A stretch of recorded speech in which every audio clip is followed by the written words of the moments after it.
Three, two, one, start.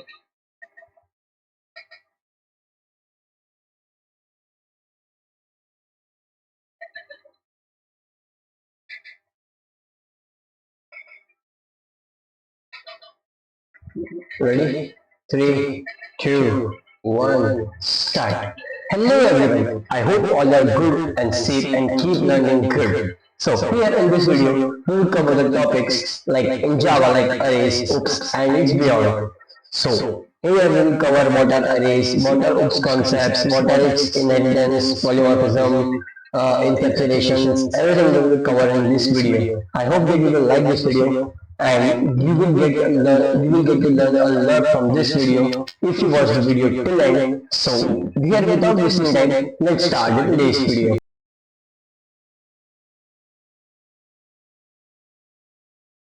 So in this video you will learn about what are arrays, what are constructors, what do you mean by garbage collection, it is memory management, oops concepts, and inheritance and polymorphism. So first, we will see what are arrays. As I told you earlier, arrays is a type of a data type where you can store multiple values of a same data type in a single variable.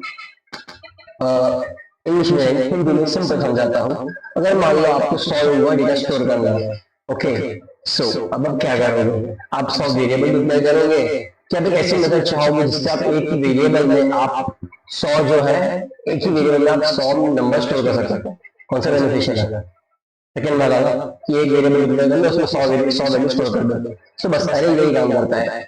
So array is a way in which you can store multiple values by declaring a single variable. But remember, in array you can store a value that of same data type. For example, if you want to store for like in one you have to store number and second you have to store the string, it's not possible. You can store 100, you can store any number of values of the same data type. It's actually also known as homogeneous data type or this is a collection of similar data types. Now we can declare array in two ways. Either we can declare static arrays that we generally use. Either we declare dynamic arrays. In dynamic arrays, we can, if you have dynamic arrays generally used, or whether if you have not defined the size, or you want that the size should be given by you, so that you should give the size and use the variable according to you. So these are dynamic arrays. Declaration is same, but when you suppose where we are giving a size, you will just declare a size variable or any variable and you can pass the variable that we replacing of that size. So array has a different three types: single dimensional, multi-dimensional, and jagged array. Single dimensional is normal arrays that we are doing. In the below example, the given array is single array. Dynamic arrays are those arrays which have two dimensions, rows, matrices, two rows, columns, and jagged arrays are mixed arrays. They are a combination of both single dimensional as well as multi-dimensional. Okay. Now what are constructors? Basically, constructors are having same name of class and they are used to initialize newly created objects.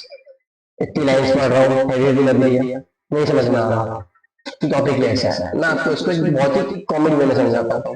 Constructor का नाम क्या है भाई? नाम से ज्यादा कुछ construct करेगा. और कंस्ट्रक्ट क्या करेगा? अब वो कंस्ट्रक्ट ये करेगा कि भैया जैसे मान लो आप अरेज बनाते हो, सॉरी अरेज बोला, फंक्शंस बनाते हो. फंक्शंस में अब आपने जैसे मान लो अपने क्लास बनाई, अब क्लास के अंदर आपने उसके फंक्शन बनाया, ठीक है. फंक्शन क्लास में क्यों बनाते हैं? किसी प्राइवेट मेंबर को एक्सेस करने के लिए, ठीक है. अब मुझे क्लास में मैंने फंक्शन बनाया, मैं उसके प्राइवेट मेंबर को एक्सेस करने के लिए मैंने फंक्शन बनाया पब्लिकली, और उस पब्लिकली फंक्शन को मैं क्लास के ऑब्जेक्ट के थ्रू एक्सेस कर रहा हूँ. बराबर समझ में आया? लेकिन इतनी मुझे उसके लिए मेहनत करनी पड़ी. पहले मैंने क्लास बनाई, फिर उसका प्राइवेट वेरिएबल बनाया, फिर उसका मैंने एक फंक्शन बनाया. फंक्शन बनाने के बाद मैंने ऑब्जेक्ट बनाया, फिर ऑब्जेक्ट के थ्रू मैंने उसको कॉल किया, फिर वो रन हुआ. 4-5 स्टेप लगे और टाइम पे बहुत लग गया. सो इसका सोल्यूशन क्या होगा? तो इसका सोल्यूशन है हमारा जावा कंपाइलर हमें देता है वो कंस्ट्रक्टर्स. कंस्ट्रक्टर्स क्या है? कुछ नहीं है. जैसे आप फंक्शन डिक्लेयर कर रहे हो, कंस्ट्रक्टर डिक्लेयर करना होता है जो सेम नेम के होते हैं क्लास के. अब वहां पे आपको अपना जो है डायरेक्ट जाके आपने लिख दिया. जब आपको स्टेटमेंट लिखना था वेरिएबल को, ऐसा अपने प्राइवेट मेंबर्स को जो है एक्सेस अब डायरेक्टली उसको डिक्लेयर कर सकते हैं, जैसे वेरिएबल को डिक्लेयर कर देंगे. जैसे आपने a लिख दिया चलेगा, वहां पे कोई दिक्कत नहीं होगी, डायरेक्टली वो एक्सेस कर सकते हो। अब ये कंस्ट्रक्टर्स होते हैं default parameterized copy. Default constructors already होते हैं हमारे सिस्टम में जावा के। पैरामीटर से जावा में से फंक्शंस में जो है हम पैरामीटर पास कर लेते हैं, कंस्ट्रक्टर में भी पैरामीटर्स पास करेंगे। कॉपी कंस्ट्रक्टर में जो कंस्ट्रक्टर कॉपी बना लेंगे। एग्जांपल्स को देखेंगे, काफी इजी होगा, आई होप मैं आपको अच्छे से बता पाऊंगा। सो हम आगे बढ़ते हैं। मेमोरी मैनेजमेंट, अब जावा में डिस्ट्रक्टर्स नहीं होते हैं, देखिए सी प्लस प्लस में जावा को कंस्ट्रक्टर्स बनाते हैं, इसको डिस्ट्रक्ट करने के लिए भी हमें भैया डिस्ट्रक्टर्स का यूज करना पड़ता है। लेकिन जावा जो है ना, वो हमारा कंपाइलर जो है ऊंचे लेवल का है। जावा क्लास का वो टॉपर है जिसे सब पता होता है। जावा वो हर काम कर लेते हैं जो बाकी लैंग्वेज नहीं कर पाती। जैसे सी प्लस प्लस की जो मैंने पढ़ी होगी, सी प्लस प्लस वो एवरेज स्टूडेंट है जिसको भैया बताया गया कि तूने ये काम करके उसको खत्म कैसे रहेगा, वो उसको समझ में नहीं आता। जावा बोलता है तू मुझे बताएगा, मैं तुझे बता दूं कैसे करना है। मेरे जावा कहता है मेरे इसमें ऑलरेडी इनबिल्ट फंक्शन है, तो क्या करेगा, जैसे मैं कंस्ट्रक्टर बनाऊंगा उसको बाय डिफॉल्ट खुद ही डिस्ट्रक्ट कर देगा। तो तेरे को गरज ही नहीं डिग्री करने की, तू बस 6 मार कोडिंग की पप्पा बाकी सब मैं देख लूंगा। बेसिकली डिस्ट्रक्टर जावा ये बोलता है। सो ये यहाँ पे गार्बेज कलेक्टर्स होते हैं। गार्बेज कलेक्टर्स का मतलब क्या होता है, जैसे भैया आपने मान लो वैल्यू डिक्लेयर कर दिया है, इन के आपने बनाया दिया छोड़ दिया, तो बाकी के लैंग्वेज में देखोगे आप सी प्लस प्लस में देखोगे तो गार्बेज वैल्यू आती होगी 0 1 2 3 समथिंग। भाई यहाँ नहीं आती, यहाँ सीधा आता है 0। चमत्कार, ये चमत्कार इसीलिए है क्योंकि ये जावा है, इसमें ऑलरेडी डिफाइंड है कि भैया ये नंबर है, इसको मैं 0 इनिशियलाइज बाय डिफॉल्ट कर दूंगा, अगर सामने में नहीं कर रहा है तो ये ही होता है। फाइनलाइज मेथड का मतलब क्या होता है कि भैया मुझे मान लो मेरे प्रोग्राम में मेथड चेंज नहीं करना है, मेरे मेथड को मुझे सेम ही रखना है, इसको एडिट नहीं करवाना, कुछ नहीं करवाना, मैं नहीं एक काम कर भाई फाइनलाइज हो जा, तू कोई छेड़ नहीं सकता, तुझे कोई हाथ नहीं लगा सकता, मैं देखूंगा तुझे हाथ कौन लगाता है। तो बेसिकली यही था फाइनलाइज मेथड का। अब उप्स कॉन्सेप्ट क्या होता है, उप्स कॉन्सेप्ट बेसिकली ऑब्जेक्ट्स पे डिपेंड होते हैं। अब ये क्या होते हैं, ये क्यों आए, इसलिए आगे इस टॉपिक का वीडियो का मोटो नहीं है। अगर आपको उसकी डिटेल वीडियो चाहिए तो मुझे बता देना, मैं आपको पूरे उप्स कॉन्सेप्ट लॉजिक बता दूंगा ये क्यों है। चलिए हम एक ओवरव्यू दे देता हूँ। उप्स कॉन्सेप्ट मतलब क्या होते हैं। बेसिकली जो पहले की प्रोग्रामिंग थी वो प्रोसीजर ओरिएंटेड प्रोग्रामिंग थी, मतलब स्टेप बाय स्टेप प्रोग्रामिंग होती थी। यहाँ पे हम स्टेप्स लिखते थे या प्रोग्रामिंग करते थे, प्रोग्रामिंग करते थे। बट उप्स प्रोग्रामिंग में क्या होता है, हम प्रोग्रामिंग क्लासेस के थ्रू, ऑब्जेक्ट के थ्रू करते हैं। हम क्लासेस बनाते हैं, क्लासेस बना के उसमें हम जो है प्रोग्रामिंग करते हैं, ऑब्जेक्ट के थ्रू की जितनी चीजें उनको एक्सेस करते हैं। ये तो प्रोग्रामिंग इन शॉर्ट। अब इसमें बहुत चीजें इनकैप्सुलेशन से मैंने बताया, क्लास बना के ऑब्जेक्ट एक्सेस करना, क्लास के अंदर सब लिखते हो तो इनकैप्सुलेशन हो गया क्लास के अंदर, ठीक है। एब्स्ट्रैक्शन मतलब जगह हाइडिंग, बहुत से लोग कुछ चीजें आपको हाइड करनी होती है तो हाइड कर देते हो, व्हाट्सएप हाइड रहता है, इंस्टा हाइड रहता है, सोशल मीडिया हाइड रखते हो। बेसिकली ये चीज है, आप कुछ छुपा रहे हो, कुछ हाइड कर रहे हो, सो ये हाइडिंग का कांसेप्ट जो है वो एब्स्ट्रैक्शन का होता है। एलिमेंट्स, बाप के गुण बेटे में है, दादा के गुण पापा में है, ठीक है, बोलते हैं ना घर वाले, बस ये वाली एलिमेंट्स का सिंपल मतलब है। वन एक क्लास के जो फंक्शंस होंगे, मेंबर्स होंगे, वो सेकंड क्लास में वेरिएबल होंगे। मतलब अगर पैरेंट क्लास है उसके जो फंक्शंस हैं वो चाइल्ड क्लास में होंगे। पॉलीफॉर्मेशन मतलब कहते हैं simply ability to grow multiple forms, दो टाइप होते हैं, कंपाइल टाइम और run time. Method overloading, method overriding. Method overloading का मतलब वही होता है कि अगर आप मान लो कंस्ट्रक्टर बनाना है या मेथड्स बनाना है, अपने 4-5 मेथड एक साथ बना दी और उसके पैरामीटर अलग अलग है, लेकिन अगर आप पैरामीटर सेम नहीं दोगे, आगे समझाऊंगा समझ में आ जाएगा, ये आपने पैरामीटर सेम नहीं दिए तो कंपाइलर कंफ्यूज हो जाएगा कि मैं कौन से वाले फंक्शन को बुलाऊंगा, ये वाले फंक्शन की सेम है, फंक्शन की सेम है, फंक्शन की सेम है, कंफ्यूजन। तो ये कंफ्यूजन की ओवरलोडिंग कहा जाता है। अरे भाई इंटेंस की टाइप क्या क्या है, इंटेंस के बहुत से टाइप है, single inheritance, multi level inheritance, adaptable. Single मतलब सिंपल इंटेंस एक क्लास की पैरेंट क्लास, उसमें एक्सटेंड की एक चाइल्ड क्लास बनाई। मल्टी लेवल इंटेंस एक क्लास की, उसमें अलग क्लास बनाई, उसमें अलग क्लास बनाई। एडैप्टेबल क्या होगा, एक क्लास है जैसे पैरेंट क्लास है, उसमें एक चिल्ड्रन है, पैरेंट क्लास और एक चिल्ड्रन है, पैरेंट क्लास और एक चिल्ड्रन है, मतलब एक बाप के 3 बेटे फॉर एग्जांपल। हाइब्रिड मतलब जैसे मान लो सिंगल इनहेरिटेंस है, एक मल्टीपल इनहेरिटेंस है, एक मल्टी लेवल है, तीनों को जोड़ दिया और एक कंबाइंड क्लास बनाई, उसको बोलेंगे हाइब्रिड। मल्टीपल इनहेरिटेंस क्या होता है, मल्टीपल इनहेरिटेंस वो होता है कि जावा में हम डायरेक्टली नहीं कह सकते, डायमंड प्रॉब्लम बनाते हैं। अब डायमंड प्रॉब्लम क्या होता है मल्टीपल में, अब जैसे मान लो मेरी एक क्लास है एनिमल, एनिमल क्लास का एक मैंने चाइल्ड बनाया डॉग, अब मैंने डॉग क्लास का जो है मैंने और एक चाइल्ड बनाया कैट, तो कैट क्लास का मैंने और एक चाइल्ड बनाया, क्या बनाया, मान लो मैंने बनाया पिग बनाया। सब ये कितनी भी क्लासेस थी, इसका मेन पेरेंट तो एनिमल था, बट मैंने उसको एक्सटेंड कर दिया, बाप का बेटा, बेटे का बेटे का बेटा, बेटे के बेटे का बेटा, रिश्ते हो रहे ना। तो बस वही चीज है। अब अगर मैं यहाँ चीज करूंगा तो जो भी सबसे दादा में थे वही वही तुम्हारे में भी होंगे। सो वही रिलेशनशिप कि जो इनमें है वो तुममें भी है। सो बीसी बिंदु में बस एक्स्ट्रा आ रहे हैं तो मुझे एक्स्ट्रा गुण नहीं चाहिए।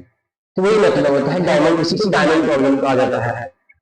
डायमंड प्रॉब्लम क्या माना है इसमें देखो। जैसे सिंगल एलिमेंट्स का एग्जांपल है, मैंने क्लास एनिमल थी उसमें मैंने फंक्शन बनाया ई का, जो अब मैं इसकी जितनी भी क्लास बनाऊंगा एनिमल की वो सब में सेम रहेगा। मैंने डॉग बनाया जो कि एनिमल से एक्सटेंड हुआ, उसका फंक्शन मैंने बाग बनाया, फिर मैंने उस ऑब्जेक्ट्स को कॉल किया, ठीक है। सो ये था। अब मैंने वही चीज मैंने यहाँ पे हिराची का मैंने डॉग्स मैंने एनिमल एक्सटेंड डॉग बनाया, उसको एफएक्शन क्लास मैंने बना दी कैट क्लास, ठीक है।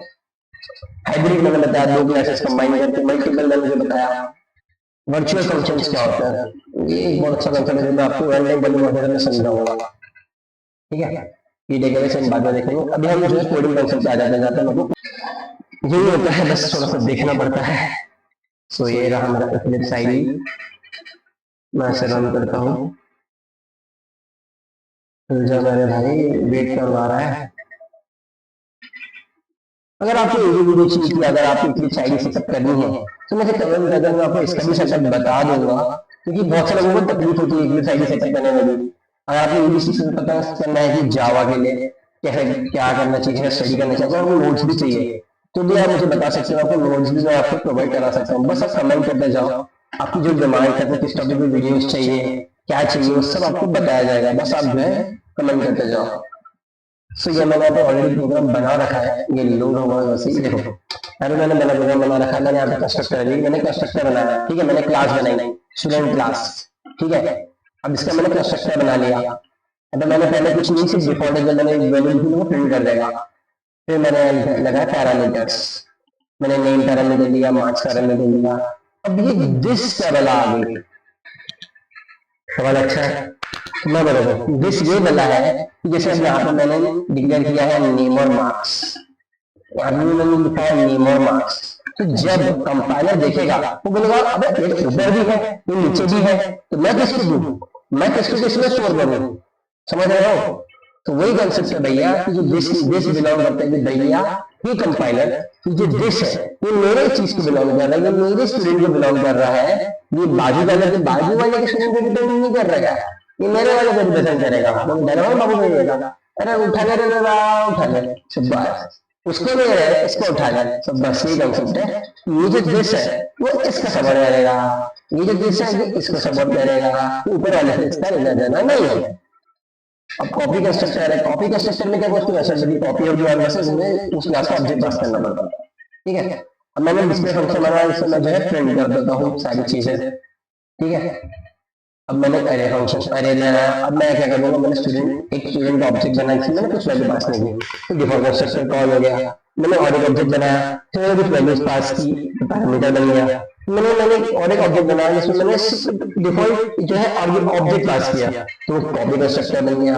अब मैं उस सबसे मैंने डिस्प्ले फंक्शन को कॉल किया, अब मैं इसको रन करता हूँ।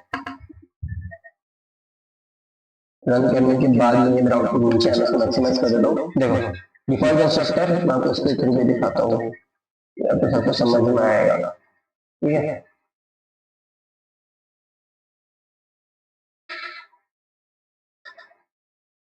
ठीक है बंद करो। डिफॉल्ट कंस्ट्रक्टर था,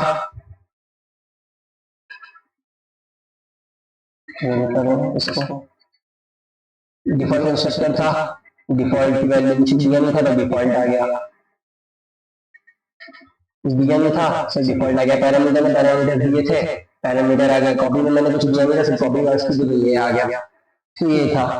अब अगर मुझे मान लो कि मुझे यहाँ पे मुझे, अब हम देखते हैं ये इनहेरिटेंस क्या होता है। इनहेरिटेंस वही कंसेप्ट है, हाँ कंस्ट्रक्टर ओवरलोडिंग क्या होती है ये रहेगा। अब मैंने ऐसे यहाँ पे तीन स्टूडेंट के ऑब्जेक्ट्स मैंने स्टूडेंट का स्ट्रक्चर बनाया है। अगर मैं यहाँ पैरामीटर नहीं दूंगा, जैसे मैंने मान लो मैंने और एक बना देता हूँ, क्या हो रहा है ये, मैं यहाँ पे इसके बाद में यहाँ पे है ना और बना देता हूँ, student S4 equals to new student, ठीक है, मैंने कुछ पास नहीं किया। अभी मैंने कुछ पास नहीं, मैंने इसमें डिफॉल्ट है, जैसे मैं इसको रन करूंगा तो मेरा फिर से जो है एक ये आ जाएगा, देखो फिर से एक कॉपी कंस्ट्रक्टर आ गया। मैंने इसकी डिस्प्ले को कॉल नहीं किया ना, एक्सपोजर स्टूडेंट। अब मैं यहाँ पे s4 डॉट डिस्प्ले को कॉल करता हूँ, ठीक है, मैं इसको रन करता हूँ। तो जैसे मेरे पास में नेम अननोन आ गया, इसी से डिफॉल्ट कॉल हो गया, तो मैंने कुछ पैरामीटर पास नहीं किए। अब जैसे मैं यहाँ पर कुछ पैरामीटर पास कर दूं, जैसे मैं यहाँ पे पास कर देता हूँ टेक बाय भूवी, ठीक है, और मैं यहाँ पे कॉमा देके मॉडल पास कर देता हूँ, ARR वन पास करता हूँ सीधा सीधा, छोड़ो कॉल वाले बनाए दूसरा। जब मैं इसको रन करूंगा तो अभी वैल्यू चेंज हो जाएगी, एक्सेप्टेड इन स्ट्रिंग को जो मैं यहाँ पे जो है डिक्लेयर करना है, यहाँ पे एक सिंगल स्ट्रिंग पास करनी है। ओके ओके ओके, मैं यहाँ पे टेस्ट करूंगा, ठीक है, new argument to match, okay, और एक्सप्लोर डिस्प्ले। अब मैं यहाँ पे जो मुझे कुछ पास करने का है, पास करने के लिए मुझे यही करना होगा स्ट्रक्चर इसका यूज, तो मैंने यहाँ पे लिखा टेक। देखो मुझे एरर क्यों दिखा रहा है, क्योंकि मैंने ऊपर में मैंने कुछ पास नहीं करा, मुझे यहाँ कुछ पास कराना ही नहीं था, मुझे यहाँ पास करना था, सॉरी मैंने यहाँ पास किया टेक बाय भूमि मैंने पास किया, और कॉमा देके मैंने पास कर दिया ARR वन, मैंने पास कर दिया। तो जब मैं इसको रन करूंगा तो मुझे ये वैल्यू दे देगा टेक बाय भूमि और मार्क्स। तो ये कैसे ओवरलोडिंग है, अगर मैं पैरामीटर कुछ और दूंगा तो वैल्यू कुछ और आ जाएगी। सो यही कंसेप्ट होता है इसका, कंस्ट्रक्टर ओवरलोडिंग का। अब जो मेथड ओवरलोडिंग का कुछ नहीं है, सेम ही कंसेप्ट है, बस एज ए कंस्ट्रक्टर इसकी जगह मेथड्स हो जाती है, ठीक है, ये कंसेप्ट है। अब ये वाला अब हम लिखेंगे वाला प्रोग्राम। अब जैसे क्लास पर्सन मैंने बनाया, और उस क्लास पर्सन को मैंने डिस्प्ले फंक्शन बनाया, और डिस्प्ले फंक्शन में जो है मैंने एक और एम्प्लॉय क्लास बनाई, तो भी मैंने डिस्प्ले फंक्शन बनाया, और यहाँ जो है वो सारी चीजें मैं कॉल कर रहा हूँ। मैंने और एक स्टैंड क्लास बनाई जो एक्सटेंड एम्प्लॉय से हुई, और मैं सबको कॉल कर रहा हूँ, ठीक है। अब अगर मान लो जैसे यहाँ पे मैं अगर मैं एक पैरेंट क्लास बना रहा हूँ, पर्सन की मैं क्लास बना रहा हूँ, person p equals to new person, मैंने बना दिया। तो मैं जिसका जो बना रहा हूँ ऑब्जेक्ट, मैंने पर्सन का ऑब्जेक्ट बनाया तो हेलो प्रिंट होगा, हेलो फ्रॉम प्रिंट हुआ, ठीक है। मैंने इसको मैंने यहाँ पे ऑब्जेक्ट कॉल नहीं किया, मैं इसको ऑब्जेक्ट भी कॉल कर लेता हूँ, ठीक है। अब मैं इसको रन करता हूँ, तो जब मैंने ऑब्जेक्ट मैंने इसके एम्प्लॉय का ऑब्जेक्ट बनाया था तो एम्प्लॉय का लिस्ट रन हुआ, ठीक है। स्टैंडर्ड्स का मैंने ऑब्जेक्ट बनाया तो इसकी क्लास पेरेंट की एम्प्लॉय की इसका रन हो गया। पेरेंट क्लास का बनाया तो सीधा पर्सन क्लास का बनाया तो पर्सन का रन हो गया, ठीक है। तो इसका मतलब क्या, मैं जिसका ऑब्जेक्ट बनाऊंगा उसका ही रन होगा, क्योंकि बट मुझे चाहिए कि मुझे सिर्फ डिस्प्ले का ही रन करवाना है। आपको इसके लिए तो आपको यहाँ पे सुपर डॉट का यूज करना होता है, सुपर कीवर्ड का यूज करने के बाद में आप उसको जो है यहाँ कर सकते हो। ये रहा सबसे ऑल का दिखाया constructor call must be possible in constructor, ठीक है। यहाँ पे p डॉट डिस्प्ले को मैं कॉल कर रहा हूँ, ठीक है, ये आ गया। इसी में अब आप क्या कर सकते हो, सुपर कीवर्ड का यूज करके आप जो कंस्ट्रक्टर इसी फंक्शन को कॉल कर सकते हो, सुपर इसको सुपर डॉट डिस्क कर सकते हो direct, SUPER super dot disc static constant. क्यों बोल रहा है ऐसा, क्योंकि ये ओवरराइड नहीं हुआ है, मुझे इसको यहाँ ओवरराइड करना होगा। यही होता है जब आपको सब चीजें करनी होती है तो वो आपको एरर बताता है, यहाँ जो सुपर स्टैटिक के लिए मैं यूज नहीं कर सकता, ठीक है। पर्सन की अब मैं इसकी जगह मैं इसको सुपर वगैरह नहीं, मुझे वही सही बताएगा, क्योंकि वो मेरा पर्सन बाय डिफॉल्ट जो मेरा उसको एक्सेस करने जा रहा है, मेरा इसको एक्सेस करने नहीं जा रहा है। सो यही था ओवरराइड, मैंने इसलिए लिखा था कि जो फंक्शन ओवरराइड हो रहा था, ठीक है, ये ओवरराइड में अगर मैं जो है एम्प्लॉय से मैं इसको हटा दूं, कमेंट कर दूं, ठीक है, मैं इसको कमेंट कर देता हूँ तो क्या आउटपुट आएगा, सब में हेलो प्रिंट हो गया, क्योंकि जो एम्प्लॉय क्लास थी इसमें कुछ नहीं है, बट उसकी एम्प्लॉय की तरह में डिस्प्ले है, तो ये डिस्प्ले आ गया, ठीक है। अब ये person S W stand stand में कुछ नहीं है, एम्प्लॉय एक्सटेंड है, बट उसका जो पैरेंट है डिस्प्ले एक ही जगह है, इसलिए यहाँ हेलो हेलो प्रिंट हुआ, और जिसका फंक्शन कॉल है वो उसका प्रिंट होता है। सो यही था इनहेरिटेंस। ये इनहेरिटेंस का सिंपल इनहेरिटेंस किया, ये मल्टी लेवल इनहेरिटेंस किया, ये हायरार्चिकल किया। सो यही था आज के इस वीडियो में। आई होप आपको ये वीडियो अच्छी लगी होगी। अगर आपको ये वीडियो अच्छी लगी है तो डेफिनेटली मेरे चैनल पे डेफिनेटली विजिट करो, मैं आपको ऐसे अमेजिंग वीडियो बताता रहूंगा। So I hope आपको वीडियो पसंद आएगी। If you like this video, definitely visit next time when I will show you some amazing concepts or regarding Java, and I have many more concepts. So stay tuned with me, and definitely I will show you what the programming is. You will love programming if you support, if you be with me. So stay tuned for further updates and come back for the next video. So thank you very much. Do learning and do safe programming. Thank you.